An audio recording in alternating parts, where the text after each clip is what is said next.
Hello, Dearborn Heights residents. Today we're doing Meet the Directors, and we have here today with us Ms. Senia, our city clerk. So welcome to the show, Ms. Senia. So first, we'd like to have you introduce yourself and tell us a little bit about your background. Thank you. Thank you for this opportunity to speak with our residents to inform them on what the clerk's duties are, the clerk's office. My name's Lynne Senia. I was appointed to the position of city clerk August of 2020, the day before the primary election. I've been with the city since for nearly 15 years, where I worked in the treasurer's office for 11 years and have been in the clerk's office almost 4 years. In the treasurer's office, I did the bookkeeping, handled the banking accounts and all the reconciliation for the city. And then I moved over to the city clerk's office where I was city council secretary. So it really, being part of the treasurer's office helped me learn the different departments, and then being part of being the city council, I learned more of the city. So it was, I thought it was a good fit. So when the previous clerk retired, I put my name in the hat. And I enjoy our staff. They're phenomenal.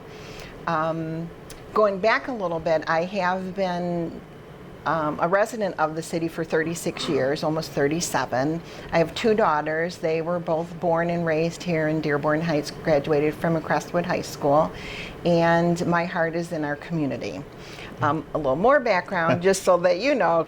Maybe I have a little bit of political aspiration in my family, where back in the late 70s, I don't know if you knew this or not, Mayor, my uncle was the mayor of Taylor for 2 terms, and my dad did run for city council down there. He was defeated, but I remember walking the streets in Taylor passing out literature for him. Wow. So I enjoy our community. It's phenomenal, and I'm proud to be a resident of Dearborn Heights. Well, I know you did an amazing job. You know, when you were appointed, you just went on the ground and you were like running, and there was a few days before the elections, and you and your staff did an amazing job, and you do have an amazing staff, by the way. I do. So for the residents, they'd like to know exactly like what does the clerk's office do? We have many responsibilities. One right now, I mean, it's obviously maybe 2 or 3 times a year, is we run the elections, the whole election process. It is a very detailed, very, very detailed operation. The rules come down from the state. We work under the Secretary of State, and we work with the Wayne County clerk in canvassing. So we had 2 elections so far this year. We had the May, it was District 7, they called a special election, so we ran that for them. They petitioned the city to do that. It was just for those 5 precincts. And that one is fully paid for by District 7. So we had to keep track of everything, and they reimbursed us for that election. It was for a proposal. And then we had the primary in August, and now we have an election coming up, the general city election in November 2nd. Just so everyone knows, we do have, gotta put my glasses on, 43,945 registered voters. Of those, 11,093 are permanent absentee voters. Those that are listed as permanent absentee voters will receive an absentee ballot application, just an application. We can't automatically send out a ballot. So our applications for August and November went out in June before the August election. If you didn't receive one and you still want one for November, just contact us, and we will send you out an application, or you can visit our website, or you can come and visit us and we'll have them available here. That's just for the application. No one has ever, I mentioned that, no one has ever sent an automatic ballot. Ballots are only sent out if we receive that application, and the signature, when you return it, then the signature is verified against the signature that we have on file here, and then your ballot will go out. The bulk mailing for the November election is Thursday, September 23rd. If you have requested a ballot and you haven't received it by, maybe the second week of October, give us a call and we can check on it. Everything that we mentioned, the application, we mentioned the returning the application, receiving or sending out the ballot, that's all done through what is called the qualified voter file, which is part of the Secretary of State.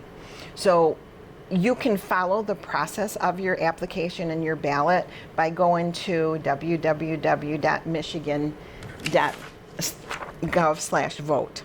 That way you can find out maybe it's lost in the mail or something, or you didn't receive your application but it shows it was sent out. You can, real time, as soon as because it's all scanned in through the system, you'll be able to know the status of your ballot. Okay, so some residents were asking about the partial term. So I know we had August, we had the 3, for the mayoral race. You have the two terms that were listed. So I know in November you're going to have the same. Could you explain what that is, the partial term for the residents? Absolutely. There'll be actually 3 partial terms on there, one for the clerk, one for the mayor. So there'll be 2 actually selections that will be on the ballot. One for the partial, because these 2 positions were appointed.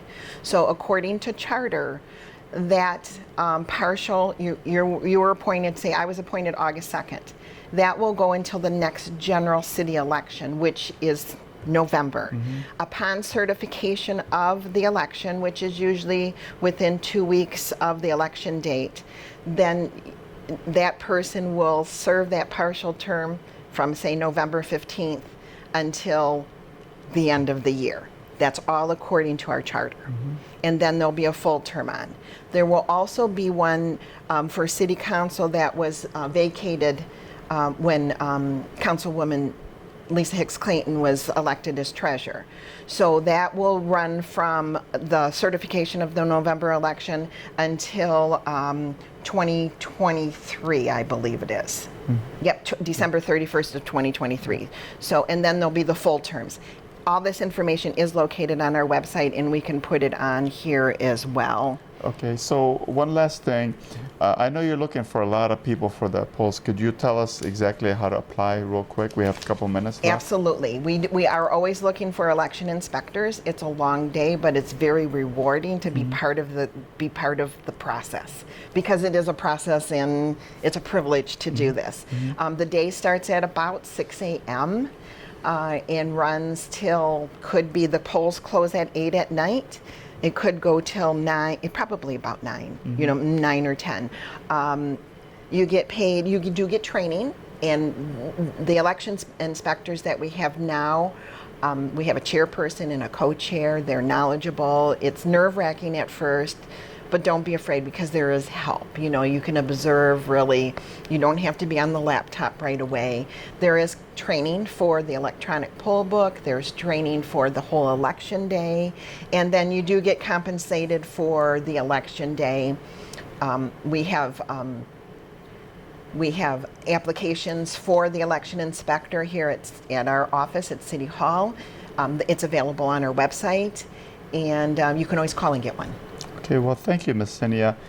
Thank you for joining us today, and I know they can always reach out to your office if they need anything. And again, thank you for everything you do for the city of Dearborn Heights. And thank you for joining us today, Dearborn Heights residents, and please stay tuned to the next Meet the Director show. Thank you. Have a good day.